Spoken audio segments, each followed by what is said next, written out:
Your shoes. Little brats playing in the sand. In less than 10 minutes, all you put.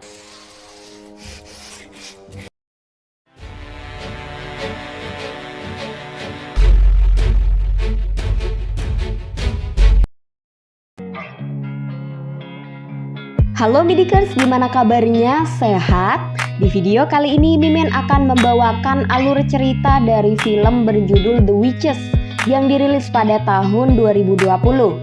Film ini berkisah tentang sekelompok wanita bertubuh aneh yang berambisi untuk membunuh semua anak kecil yang hidup di dunia ini karena bagi mereka, anak kecil tak lebih dari sebuah kotoran dengan bau yang sangat busuk. Penasaran bagaimana keseruannya? Langsung saja, ini dia kisah selengkapnya. Scene dibuka dengan memperlihatkan sebuah ruangan yang penuh dengan anak kecil yang sedang mendengarkan dongeng dari seorang tentang penyihir. Bahwa penyihir adalah salah satu spesies bukan manusia, tapi juga bukan hewan, namun memiliki hati yang sangat kotor, buruk, dan jahat. Para penyihir bisa hidup berdampingan bersama manusia dengan menyamar menyerupai manusia, bahkan mereka memiliki profesi yang sangat beragam yang bisa membantu misinya, yaitu memusnahkan anak kecil dari muka bumi. Karena bagi para penyihir, keberadaan anak kecil bagaikan hama di dunia mereka. Hate children. Lalu kita dibawa menuju masa kecil si pendongeng tepatnya pada tahun 1968. Waktu itu si pendongeng yang diketahui bernama Bruno mengalami insiden yang tak akan bisa ia lupakan, yaitu sebuah kecelakaan yang menewaskan kedua orang tuanya. Bruno pun menjadi yatim piatu di mana satu-satunya orang yang ia miliki saat itu hanya neneknya, yaitu Charlie. Charlie pun membawa Bruno untuk tinggal bersamanya. Charlie berusaha sekuat tenaga untuk menggantikan sosok ayah ibu Bruno yang telah tiada. Semenjak kepergian ayah ibunya, Bruno selalu murung, bahkan Charlie kerap kali gagal untuk menghibur Bruno. Lawakan, masakan, uang, cinta, dan jampe-jampe gagal mengembalikan senyum Bruno yang dulu. Karena Bruno selalu mengurung diri tak punya teman, Charlie pun membelikan seekor tikus untuk menemani hari-hari Bruno. Orang bule memang aneh, bukannya dibasmi malah dipiara. Nampaknya Bruno sedikit tertarik dengan tikus itu dan memberinya nama Daisy. Seiring berjalannya waktu, Bruno sedikit demi sedikit kembali ceria berkat Daisy dan Charlie yang selalu ada di sisinya. Namun kian hari kesehatan Charlie mulai menurun karena usianya yang mulai uzur, ia pun mulai menderita batuk. Suatu hari Charlie pergi ke sebuah toko karena stok cabai dan kangkungnya telah habis. Seperti emak-emak pada umumnya, Charlie terlihat mengomel karena sayur yang diberikan penjual tidak segar. Waktu itu Bruno hendak membeli peralatan untuk melatih Daisy. Tak lama, Bruno didatangi seorang wanita misterius yang berbaik hati menawarkan permen untuk Bruno, namun Bruno ketakutan saat melihat bahwa wanita itu membawa seekor ular di tangannya. Lalu tiba-tiba wanita itu menghilang entah kemana saat Charlie menyusul Bruno.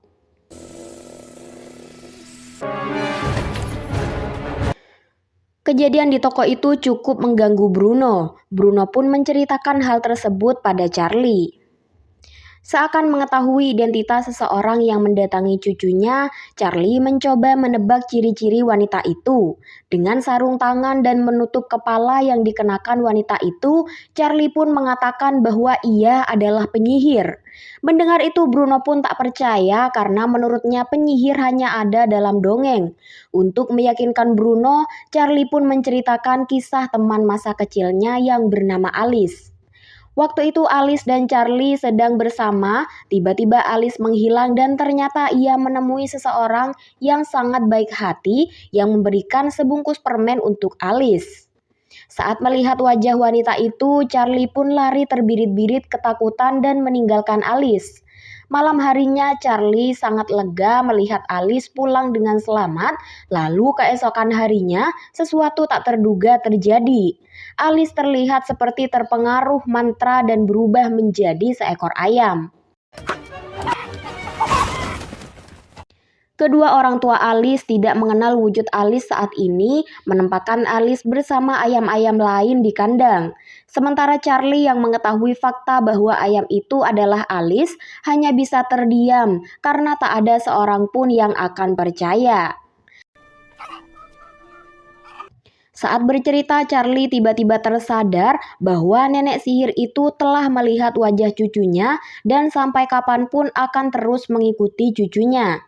Mengetahui fakta itu, Charlie pun merasa bahwa mereka tidak lagi aman berada di rumah itu. Charlie memutuskan untuk bersembunyi di sebuah hotel megah bersama Bruno. Para penyihir itu hidup berbaur bersama manusia, namun mereka memiliki sebuah organisasi yang mana mereka berkumpul setiap waktu tertentu untuk membahas misi yang akan mereka lakukan, yang mana para penyihir itu diperintah langsung oleh Sang Penyihir Agung. Orders from the Grand High Witch. Singkat cerita, tibalah mereka di hotel itu. Saat di lobi, Bruno melihat seorang anak gembul seusianya bernama Gatsby tengah sibuk dengan makanannya. Tanpa mempedulikan hal itu, Bruno mengikuti neneknya menuju kamar mereka, yaitu kamar 766. Tak lama sekelompok wanita aneh datang ke hotel tersebut yang disambut langsung oleh manajer hotel, yaitu Stranger. Ia mencoba melarang seseorang yang terlihat seperti ketua rombongan itu untuk tidak membawa peliharaannya ke dalam hotel. Nampaknya mereka semua akan melakukan misi membasmi anak-anak yang ada di sekitar hotel tersebut. Exactly. He would exterminate those brats. Sementara itu, untuk membantu cucunya mengenali penyihir untuk lebih waspada, Charlie menjelaskan ciri-ciri penyihir kepada Bruno. Di antara ciri-ciri tersebut adalah ada robekan aneh di samping mulut para penyihir. Mereka tidak punya kaki dan tangan dan juga rambut, sehingga tak heran jika mereka selalu memakai wig dan sarung tangan. Bagi para penyihir, anak-anak memiliki bau yang sangat busuk sehingga mereka membasmi anak kecil seperti membasmi kotoran. Charlie dan Bruno tak sadar bahwa sejak tadi mereka sedang diintai oleh kucing peliharaan si perempuan aneh tadi.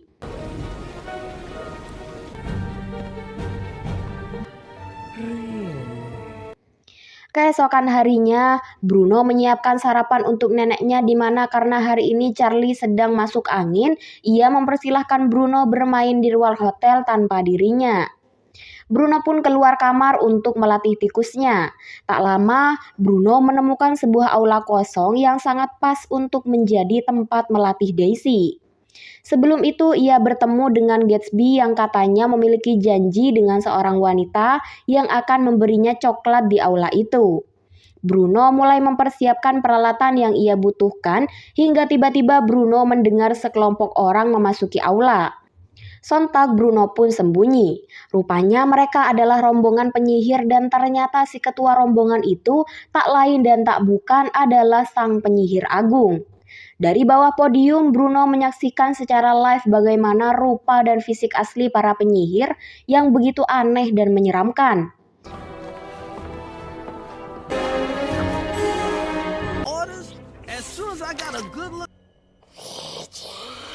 Pada pertemuan itu, si penyihir agung itu merasa jijik melihat anak-anak yang berbau busuk di sekitar hotel tersebut. Penyihir agung yang temperamen itu meminta agar para anak buahnya membuka toko permen yang tersebar di seluruh kota dengan mencampur permen-permen dagangan mereka dengan formula 86 yang bisa mengubah anak kecil menjadi tikus dalam waktu 1 jam. Untuk membuat anak buahnya yakin, penyihir agung itu telah melakukan eksperimen dengan memberikan coklat bercampur formula itu kepada seorang bocah beberapa waktu yang lalu. Bruno pun langsung menyangka bahwa bocah itu tak lain adalah Gatsby. Beberapa saat kemudian, si penyihir agung tiba-tiba mengendus aroma menyengat khas bau anak-anak di sekitar podium. Ia pun mulai mengendus dengan hidung tajamnya. Saat penyihir agung mulai yakin bahwa ada mangsa di bawah sana, ia pun melempar mimbar itu, namun sepertinya Bruno telah bersembunyi ke tempat aman. Greedy little cretin! Quick! Tak lama sesuai rencana, Gatsby mendatangi aula itu untuk menagih coklat yang tadi dijanjikan oleh penyihir agung. Beberapa saat kemudian Gatsby tiba-tiba berubah menjadi seekor tikus. Saat nyawa Gatsby terancam, Daisy pun nekat menyelamatkan Gatsby dan membawanya ke persembunyian Bruno.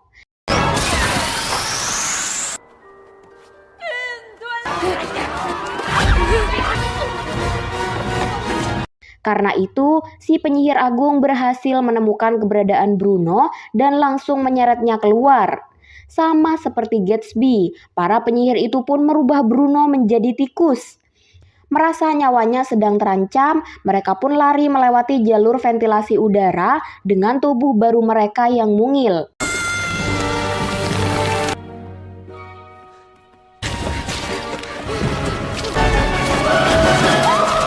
Disinilah mereka baru tahu bahwa sebenarnya Daisy juga salah satu korban penyihir.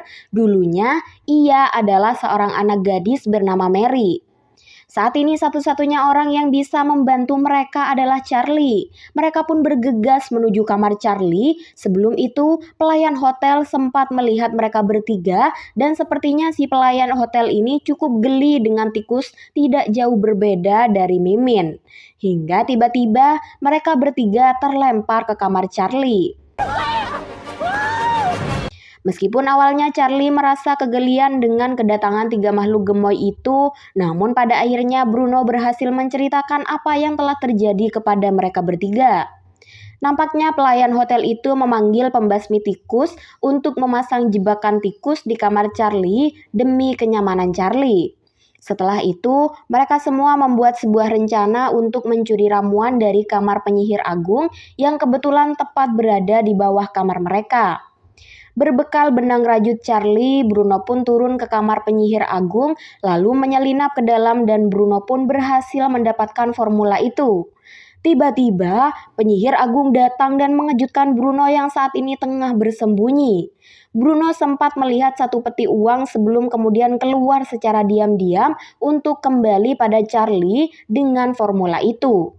Lalu tiba-tiba penyihir agung menangkap kain wol itu dan mencurigai gerak-gerik Charlie. Namun sepertinya nasib baik sedang berpihak pada Charlie, di mana ia berhasil menarik Bruno dengan selamat. Well. Before I remember your thing. Tak lama Stringer mendatangi penyihir agung untuk memberikan kandang kucing kepadanya, di mana ia pun merasa kesal karena tidak diizinkan membiarkan kucingnya berkeliaran ke sana kemari. Namun di luar dugaan, justru kucing peliharaannya menyukai kandang itu sehingga penyihir agung pun kesal dan marah kepada kucingnya. You can stay in it. Kembali pada Charlie yang sedang mencoba mematahkan racun dalam Formula 86 dengan mencampurnya dengan beberapa penangkal, namun sayangnya eksperimen itu gagal total, di mana artinya mantra dan racun dalam formula itu tak bisa dipatahkan dengan cara apapun. Kini mereka harus mulai beradaptasi dengan wujud baru mereka yang bisa dipastikan mereka akan menghabiskan sisa hidupnya dengan wujud itu. Untuk membalas kejahatan para penyihir itu, Bruno memiliki ide untuk membuat para penyihir merasakan apa yang dialami para korbannya. Dengan bantuan Charlie, Bruno pun menyelinap melewati lubang ventilasi menuju dapur, di mana saat ini para koki sedang memasak untuk mempersiapkan makan malam. Satu di antara masakan itu adalah sup spesial pesanan para penyihir. Bruno berencana mencampurkan Formula 86 ke dalam sup itu, di mana dengan begitu mantra dan racun yang mereka buat akan kembali pada mereka sendiri.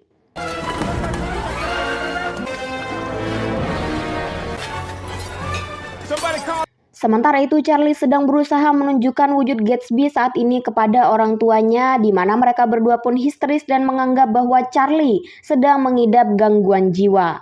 Singkat cerita, Bruno telah kembali pada Charlie dengan membawa kabar baik bahwa misinya telah berhasil. Mereka pun bergegas menuju restoran hotel di mana terlihat sup pesanan penyihir itu sedang disajikan. Charlie sengaja mengambil tempat duduk tak jauh dari tempat para penyihir itu berada untuk melihat secara live bagaimana reaksi formula itu kepada mereka. Singkat cerita, makan malam pun dimulai, di mana para penyihir terlihat sangat lahap menyantap sup itu, sementara si penyihir agung tiba-tiba terdiam dan seakan menyadari sesuatu, lalu langsung mendatangi meja Charlie. Dan disinilah kita baru tahu bahwa ternyata si penyihir agung itu yang telah merubah Alice, teman masa kecil Charlie, menjadi ayam. Dan rupanya hingga saat ini penyihir itu masih bisa mengenali wajah Charlie yang sempat dilihatnya bersama Alice waktu itu.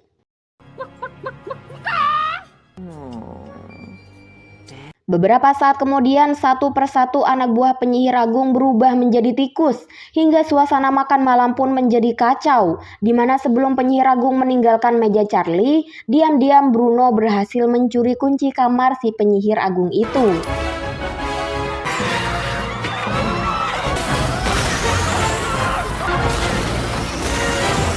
Saat si restoran sibuk dengan tikus-tikus tidak berdasi itu, Charlie pun diam-diam pergi ke kamar penyihir agung berharap menemukan penangkal yang bisa mengembalikan cucunya menjadi normal seperti sedia kala. Tak lama penyihir agung memasuki kamar di mana ternyata ia terbebas dari pengaruh Formula 86 karena ia tak sempat memakan sup itu saat makan malam tadi.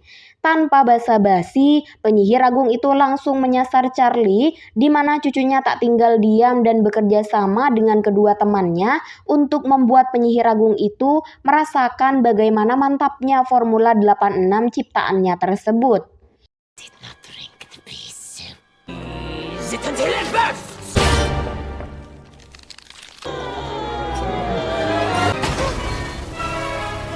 Tak tinggal diam dengan perlakuan tiga tikus nakal itu, penyihir agung pun dengan wujudnya yang baru rilis itu langsung lari maraton untuk mengejar ketiga tikus itu.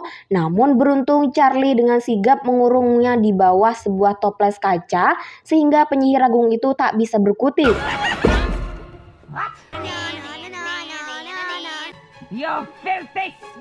Beberapa saat kemudian, Charlie membuka sebuah peti seukuran kulkas mini yang berada di kamar penyihir agung, di mana ternyata peti itu penuh dengan duit, yang bahkan mampu untuk membiayai resepsi nikah Charlie jika mau menikah lagi, penuh dengan duit yang bahkan sangat cukup untuk membangun warung, membeli lapangan, membuka usaha print fotokopi, bahkan untuk menyewa ani-ani.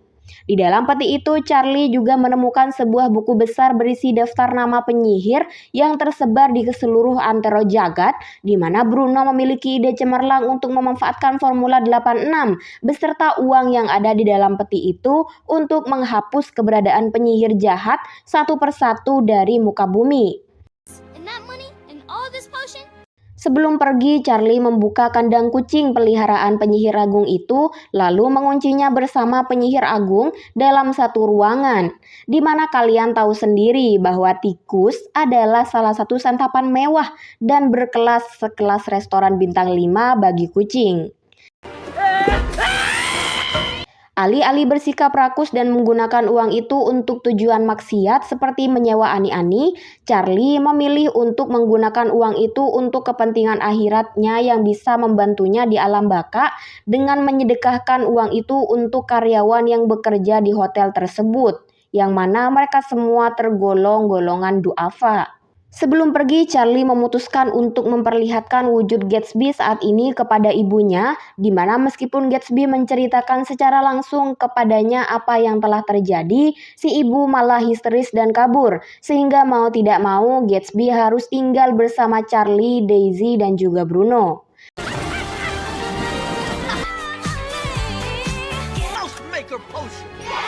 Never been more ready. Meskipun film ini hanyalah film fantasi, tapi pesan yang ingin disampaikan dalam film ini adalah supaya para bocil tidak dengan mudah menerima barang pemberian ataupun berinteraksi dengan orang asing, karena kita tidak pernah tahu apa yang ada di balik kepalanya, apa yang mereka pikirkan, dan apa yang sebenarnya mereka inginkan dari kita. Satu lagi pesan yang bisa kita ambil dari film ini bahwasanya Apa yang terlihat baik belum tentu baik untuk kita, dan begitu pula apa yang terlihat buruk belum tentu buruk untuk kita. Mimin ucapkan terima kasih untuk kalian yang sudah menonton sampai akhir. Jangan lupa saksikan terus video-video menarik dari Movie Addict yang tayang setiap editannya beres. Mimin pamit undur diri dan sampai jumpa di video selanjutnya. Bye-bye.